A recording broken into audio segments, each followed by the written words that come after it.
Millions of prayers are rising up to the heavens above for Pope Francis. He has been hospitalized with pneumonia, causing concern worldwide.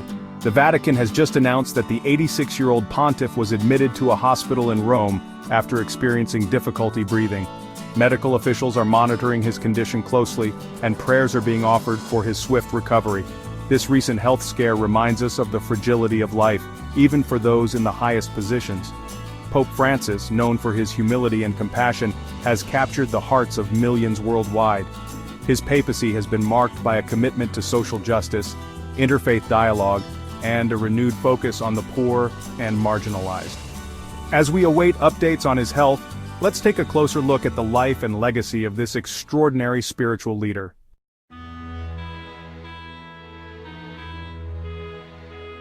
Jorge Mario Bergoglio was born on December 17, 1936, in the Flores neighborhood of Buenos Aires. His parents, Mario José Bergoglio and Regina Maria Sivori, were Italian immigrants who instilled in him the values of hard work, faith, and family. Growing up in a devout Catholic household, young Jorge regularly attended Mass with his family and participated in church activities. His childhood was marked by both the warmth of family and the realities of life in a working-class neighborhood. These early experiences would later shape his worldview and his deep concern for social justice. Education played a vital role in shaping young Jorge's character. He attended Wilfrid Baron de los Santos Angeles, a school run by the Salesians of Don Bosco, a Catholic religious order known for its focus on education and youth outreach. The Salesians' emphasis on pastoral care and service to the poor resonated deeply with him. After graduating from secondary school, Jorge pursued higher education, earning a degree in chemistry from the University of Buenos Aires. This scientific background would later influence his perspective on issues such as climate change and environmental protection. However, his heart yearned for something more. Feeling a strong call to the priesthood, he decided to leave his scientific pursuits behind and embark on a journey of faith. This pivotal decision would forever alter the course of his life, leading him toward a destiny he could never have imagined.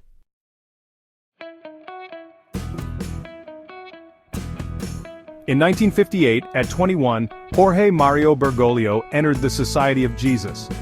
Known for intellectual rigor and social justice, the Jesuits shaped his spiritual and intellectual growth. He immersed in theology, philosophy, and literature, deepening his understanding of faith. His formation took him across Argentina, teaching philosophy and theology. Ordained in 1969, he served as rector at San Miguel, nurturing future priests. His commitment to social justice and the oppressed prepared him for future leadership.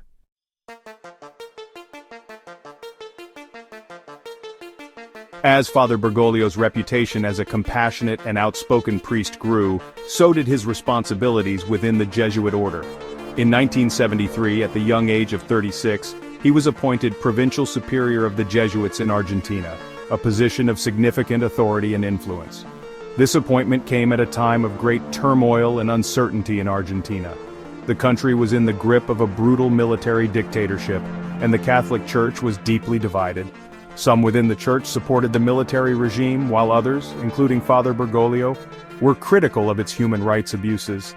Navigating this complex and dangerous political landscape required great courage and wisdom. Father Bergoglio's leadership during this period was marked by both prudence and courage. He encouraged his fellow Jesuits to remain faithful to their mission of serving the poor and marginalized, even in the face of persecution. There are even accounts of him secretly helping some individuals escape the regime, putting his own safety at risk to protect others. He also worked tirelessly to promote dialogue and reconciliation within the Church and Argentine society as a whole. His ability to navigate these challenging times with both strength and compassion earned him the respect of both his supporters and his critics. It was a period that tested his leadership and deepened his commitment to social justice, shaping him into the leader he would later become.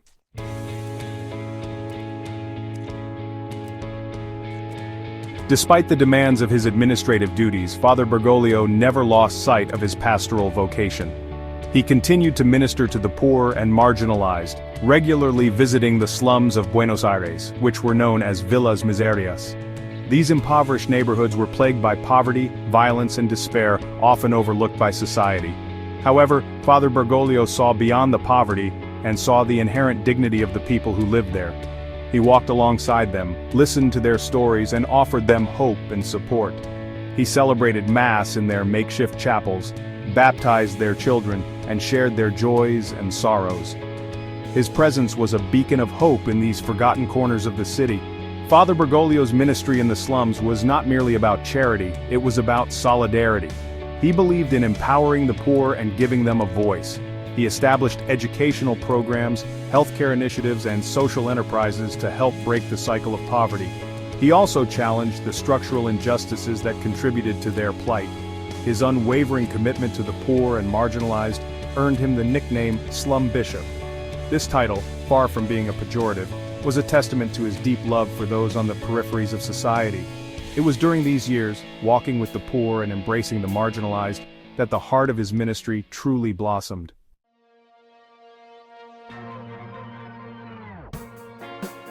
After 6 years as Provincial Superior, Father Bergoglio stepped down in 1979. He returned to academia, serving as rector and professor at San Miguel. He wrote and lectured on spirituality, theology, and social justice. His work was known for its depth and pastoral sensitivity. He urged the faithful to serve others. His words resonated widely. In 1992, he became Auxiliary Bishop of Buenos Aires. He embraced this role with humility and dedication. His motto, Miserando atque eligendo, reflected his belief in God's mercy. His appointment marked a turning point. It set him on a path to the highest office in the church. He never forgot the lessons from the slums. These experiences shaped his papacy, making him a champion of the poor.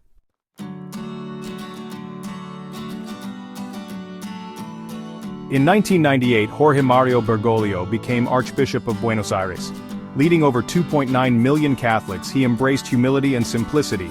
He lived modestly, cooked his own meals, and used public transportation. His humility resonated deeply with the people. He reformed the archdiocese and emphasized pastoral outreach. He encouraged priests to engage with the poor and marginalized. His focus on social justice remained unwavering. He established soup kitchens, shelters, and job training programs.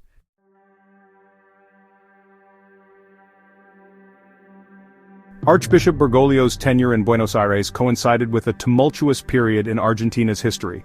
The country was grappling with a severe economic crisis, marked by soaring unemployment, widespread poverty, and social unrest.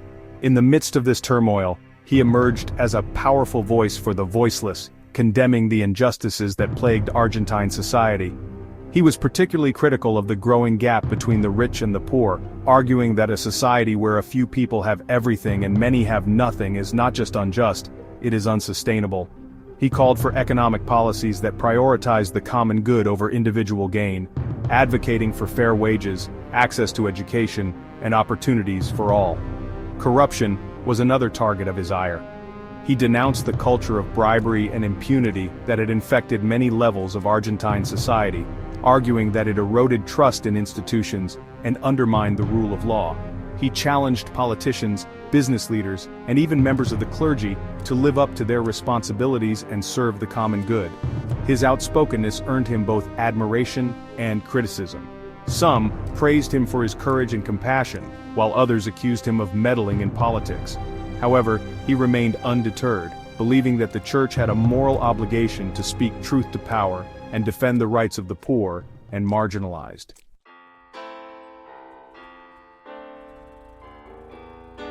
In 2001, in recognition of his unwavering faith, his tireless work for social justice, and his exemplary leadership within the church, Archbishop Bergoglio was elevated to the College of Cardinals by Pope John Paul II. This prestigious appointment made him a prince of the church, placing him in the line of succession to the papacy. Despite his elevated status, Cardinal Bergoglio remained deeply humble. He continued to live a simple life, eschewing the trappings of power and privilege. He preferred to be addressed as Father rather than Cardinal, a testament to his pastoral heart and his desire to remain close to the people he served. He continued to be a vocal advocate for the poor and marginalized, using his platform to raise awareness about issues such as poverty, inequality, and human trafficking. He traveled extensively throughout Argentina and beyond, meeting with people from all walks of life, listening to their stories, and offering words of hope and encouragement. His humility, his common touch, and his unwavering commitment to social justice made him a beloved figure both within Argentina and internationally. He was, in many ways, a breath of fresh air in a church often seen as out of touch with the realities of the modern world. Little did he know that these qualities would soon capture the attention of the world as the papacy beckoned.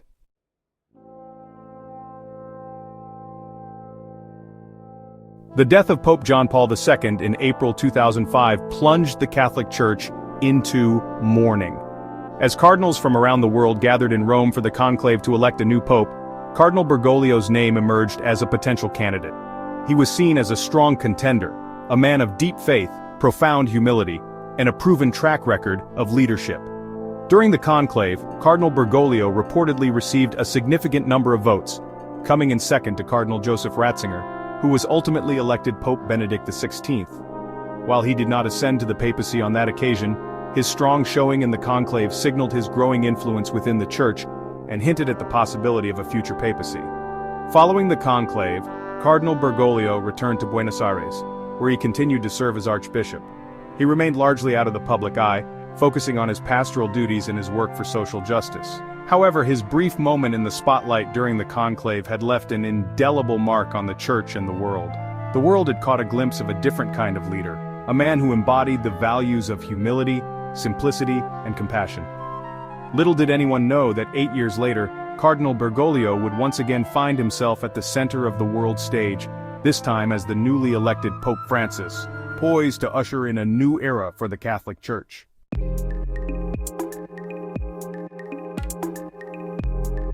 A time of transition occurs when the resignation of Pope Benedict XVI is announced due to his ailing health and age of 85. He was the first pope in about 600 years to retire. The Weight of the World Conclave of 2013.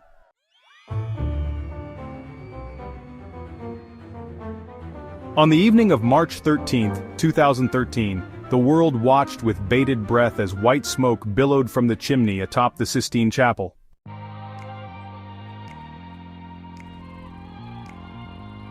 A new dawn. The world embraces a humble shepherd known as Pope Francis.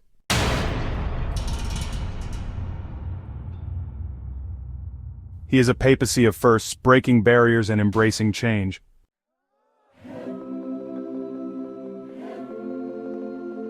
Pope Francis's papacy was characterized not only by his reforms within the Vatican, but also by his extensive travels around the world.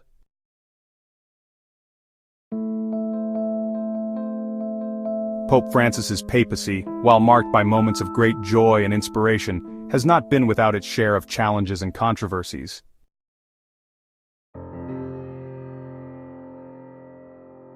Pope Francis's papacy has been one of remarkable contrasts, a time of both continuity and change, tradition and innovation, challenge and hope.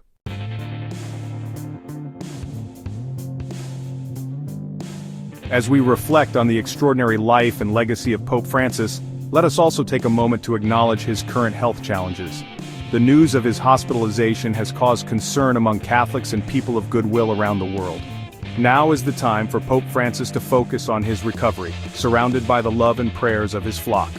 Let us join together in sending thoughts and prayers for his speedy and complete recovery. Leave a prayer or send good wishes in the comments below.